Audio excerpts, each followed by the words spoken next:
Hi everyone, welcome to today's recipe. We're making a butternut squash Alfredo broccoli pasta dinner.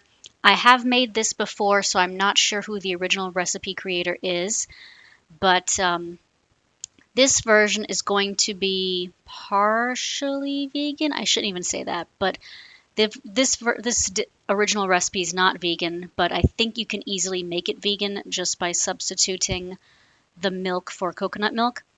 I'm going to boil 8 ounces of pasta, and that white line on the box, the top line, um, you may have seen in an earlier recipe, just shows you where half of the pasta is located in the box.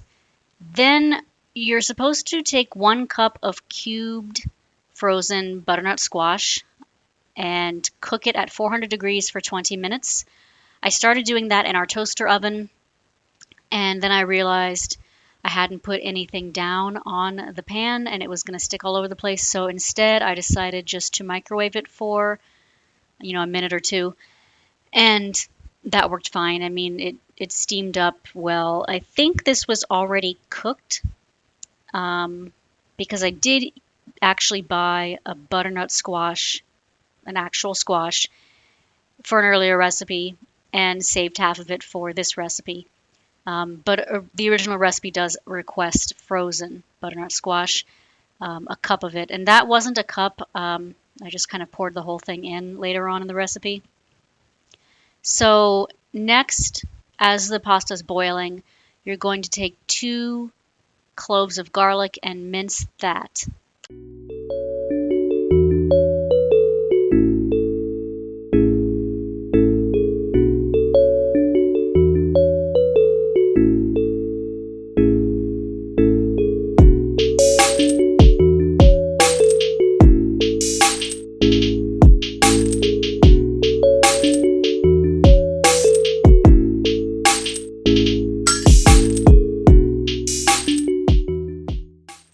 The original recipe calls for 1 broccoli crown. I'm using frozen because I already had it in the freezer. So if you are using 1 broccoli crown, go ahead and chop that up before you do the garlic. And here I am testing the pasta to see if it's past al dente. I like my pasta a little bit softer than most recipes call for. And then once your pasta is good, go ahead and turn off the stove and then put your broccoli in with the water. And you're going to let the broccoli steam in the pasta water for a couple minutes. And that is the way I usually make broccoli when I'm doing it with pasta. I'd never cook it separately because this is a time saver and I guess also an ingredient saver, or like uses fewer pots. So stir it up a little bit so it gets underwater. Cover it if you want to, and let it cook for a couple minutes.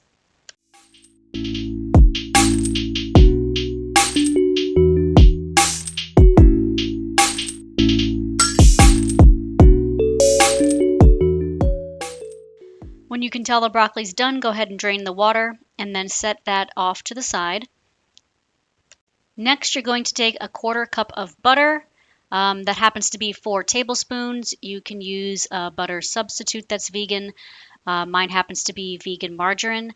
And put that on a nonstick skillet at a low heat so that it melts. And here is the butter in fast forward mode melting. I kind of like watching stuff like that. Remember when you were younger and people said, oh, that's as boring as watching paint dry, or, the grass growing or whatever. But in fast motion, it's not boring. Then take your garlic that you've already minced and add that to the skillet with the butter or oil or whatever vegan substitute you're using.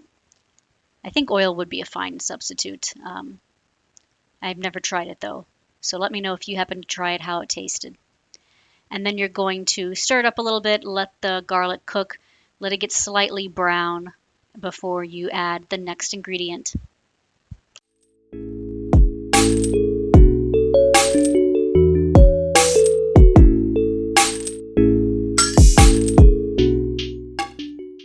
It may take a while on low heat for the garlic to cook, so you can increase it a little bit. Just be careful that you're not burning your garlic. I have that problem all the time, so I prefer to cook it as low as I can stand it.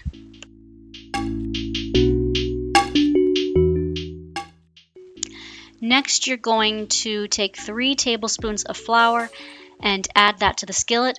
The flour is going to help thicken the sauce and make it a bit more cheese-like consistency. It definitely needs to be thicker. The recipe says to whisk that and let the flour cook for 2 minutes. I believe that is because sometimes when you're not baking flour, when you're cooking it on the stove, if you don't cook it long enough, you can kind of taste the grittiness of the flour when the recipe is done. So just cook it long enough so that you think the flour taste is gone. Honestly, I've never noticed a flour taste in food, um, so that's probably not really an issue. That's a real problem for people. Then you're going to take 2 cups of milk or a milk substitute. I am making my own milk using dried powdered milk. I never measure because I found that it doesn't matter in the recipe, but the package does say 1/3 cup of powder to 1 cup of milk. Your package might be different if you use one like this, but it's probably about the same. Add that to the skillet. Go ahead and lower the heat if you need to because it will sort of steam up a little bit. And then you're going to whisk it until it's smooth and you won't see anything besides little tiny chunks of garlic in there.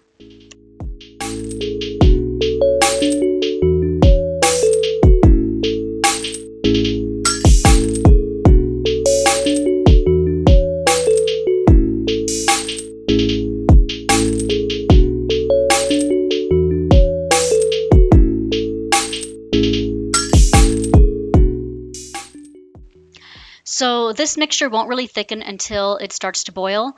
So you're going to want to let it boil, keep an eye on it, and stir it occasionally just to make sure stuff isn't sticking to the bottom of the pan. And then once it's boiling, you can move on to the stage where you add the cheese. The original recipe calls for a half cup of parmesan, but I did not have that, and I did have this leftover vegan mozzarella. I thought it would be a good substitute because mozzarella and parmesan both have somewhat mild flavors. They're the same color. And so I decided to add the rest of my package of vegan mozzarella. It probably was about a half cup or a third cup, but I did not measure. And then you're going to go ahead and stir that, let it melt. If it's parmesan, it still will need to melt, so just make sure you stir it and it's getting thick. And then you're going to add salt and pepper to taste. I also added some spicy stuff. So if you've got something that's got a little more kick in it, that might be nice to have, like cayenne or chili powder or Cajun seasoning. Just do whatever's your liking. I think I added more Creole seasoning after I had finished making this just because it wasn't spicy enough for me. And that's kind of typical of all my dishes. I tend to follow the recipe and then I'm like, oh, I can't taste anything. I can't taste anything besides the food and I want to taste spices.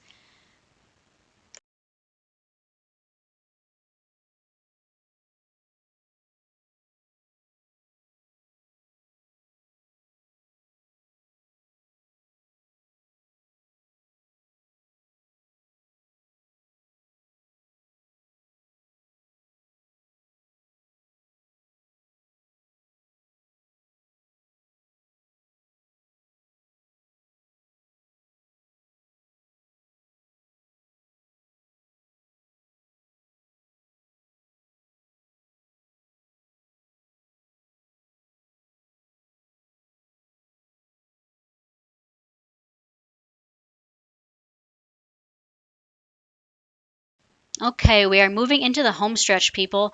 Now we're going to take the cheese mixture and put it into the blender. This is a Vitamix, which does blend very well, but I don't think you need something this fancy for this to work. Um, I'm not really sure what the benefit of a Vitamix is aside from the fact that it can turn almost anything into flour, and that's a plus for the kind of cooking I do. So add the cheese mixture, add the butternut squash, and then go to town on the blender.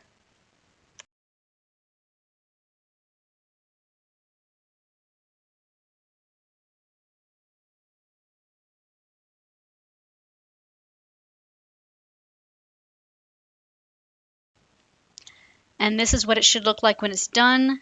It is thick, but it also moves. Like you can tell that it's still, I don't want to call it a liquid, but it's definitely cheese consistency. And then I take a very large plastic container and I put the pasta and cheese in together. You don't have to do it that way, but in most recipes where I have pasta and like an Alfredo sauce type mixture addition to it, I do mix them together because I have this weird fear of running out of cheese before I run out of pasta. And so this way that doesn't happen.